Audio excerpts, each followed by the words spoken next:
अमीर बाप की बेटी शिल्पी को मुकेश पसंद होता है, लेकिन दोनों के बीच हैसियत की दीवार खड़ी होती है। और फिर कहीं नौकरी कर लो ना, क्या हमेशा ये लोहे की सलाखों के पीछे भागते रहते हो? कितनी मेहनत करते हो। शिल्पी, नौकरी से कुछ नहीं होगा। तुम लोगों की हैसियत तक पहुंचना है तो अपना ही बिजनेस करना पड़ेगा, वरना तुम्हारे पापा किसी और से तुम्हारी शादी करवा देंगे। अच्छा, ऐसे किससे करवा देंगी? मैं तो तुमसे ही शादी करूंगी। बोल दिया तो बोल दिया, बस। मुकेश उस बेचारी को समझाता भी तो क्या। दुनिया के रीति रिवाजों से काफी दूर थी शिल्पी। भले ही बड़े बाप की बेटी, लेकिन सादगी इतनी कि क्या कहना। बेटा शिल्पी, कल तुमको देखने लड़के वाले आने वाले हैं, तैयार रहना। मैंने तुम्हारी माँ को समझा दिया है, घर के सारे नौकर चाकर को वो समझा देगी कि स्वागत कैसे करना है। कैसी बात कर रहे हैं पापा? मैं तो मुकेश से प्यार करती हूँ, उसी से शादी करूंगी। मैंने आपको बताया था ना। मुकेश किसका बेटा है? वो स्टील किंग सिंघानिया का, या वो जो बड़े ज्वेलरी वाले हैं मेहता, उनका? नहीं नहीं पापा, वो अपना ही काम करता है, लेकिन एस्टेब्लिश नहीं है अभी। पापा, वो आपके पास तब आएगा जब कुछ बन जाएगा। आप प्लीज थोड़ा सा वक्त दे दीजिए। पिता को शिल्पी की बात पर गुस्सा आ जाता है। वो उससे कुछ नहीं कहते और शिल्पी की माँ के पास जाते हैं। यह संस्कार देकर बड़ा किया तुमने शिल्पी को, और कैसे मैं किसी भिखारी के साथ उसकी शादी कर दूं? कौन है ये मुकेश? मैं जानती हूँ, बड़ा ही होनहार लड़का है। शिल्पी से बहुत प्यार करता है और शादी करना चाहता है। अरे ऐसे कैसे मैं किसी से भी अपनी बेटी की शादी कर दूं? कोई भी उठकर आए और कहे कि मैं शादी करना चाहता हूँ तो मैं शादी कर दूं? कान खोल कर सुन लो, कल उसे अच्छे से तैयार कर देना, क्योंकि जो लड़का मैंने देखा है शिल्पी के लिए, वो करोड़पति घर का बेटा है, समझी? लाख मना करने पर भी शिल्पी को उस लड़के से मिलवाया जाता है जो उसके पिता ने उसके लिए देखा था। देखिए, मैं किसी और से प्यार करती हूँ और उसी से शादी करूंगी। ये तो बहुत अच्छी बात है कि तुम किसी और से प्यार करती हो, क्योंकि मैं भी किसी और से प्यार करता हूँ। लेकिन शादी तो हम दोनों को ही करनी होगी, जानती हो ना, ये बिजनेस और ये सारा कुछ। शिल्पी को समझ में नहीं आता कि वो क्या कह रहा है, लेकिन वो समझ जाती है कि वो लड़का भी किसी और से प्यार करता है। पिताजी, वो भी कह रहा था कि वो किसी और से प्यार करता है। हाँ तो करने दो ना, हमने तो नहीं रोका। तुम अपना देखो, शादी के लिए हाँ कर गया है वो। लेकिन क्यों? अरे वो और मैं दोनों ही एक दूसरे से प्यार नहीं करते, फिर शादी क्यों कर ले? पापा, एक बार सिर्फ मेरे कहने पर आप मुकेश से मिल ले।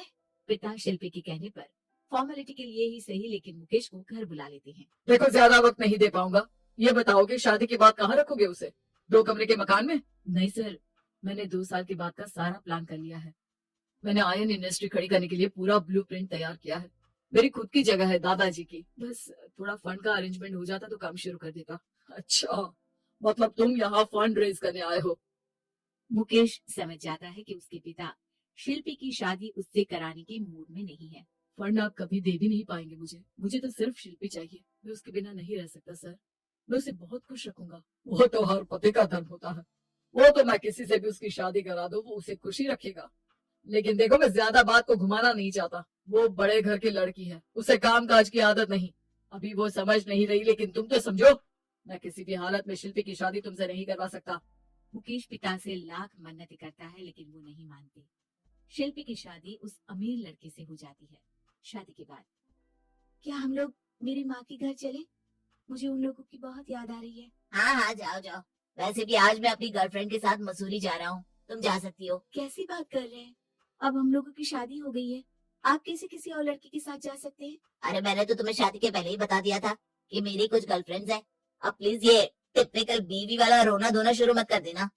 शिल्पी पिता के घर जाती है और माता पिता को सारी बात बता देती है। इतना गंदा इंसान निकलेगा, मैंने तो सोचा ही नहीं था।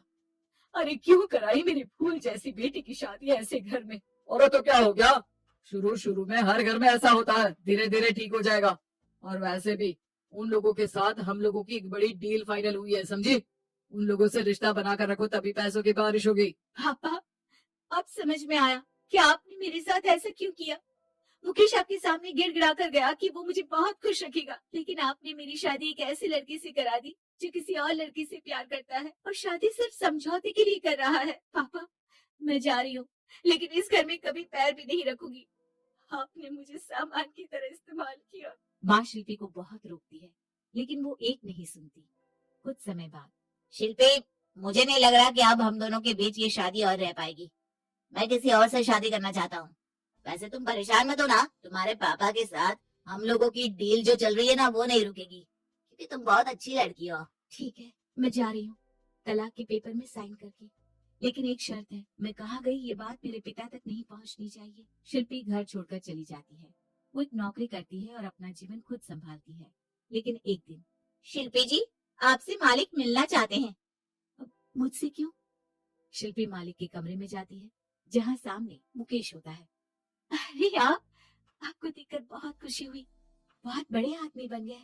थैंक्स, पर तुम्हें नौकरी करने की क्या जरूरत पड़ गई? मैंने तो सोचा भी नहीं था कि तुम मेरी शिल्पी होगी। तभी वहाँ शिल्पी के पिता आ जाते हैं। शिल्पी, तुम्हारे बारे में माँ से पता चला। घर चलो बेटा, मुझे माफ कर दो। मुकेश, मैं यहाँ अपनी कंपनी के काम के लिए आया हूँ।